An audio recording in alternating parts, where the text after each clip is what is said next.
Raised as the daughter of a Baptist preacher. I loved being a PK. I didn't know it was supposed to be so awful, so I thoroughly loved it. Lots of attention from the sweet old ladies in the church, the prayer warriors in the church.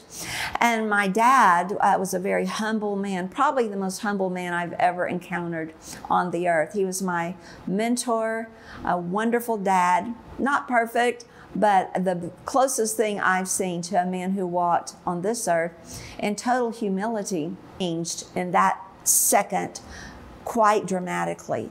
I almost died. My brother was very burned with second-degree burns on his hands and ankles. My dad's hands and ankles were burned as well. My mom was in another part of the house but was emotionally traumatized by the whole thing.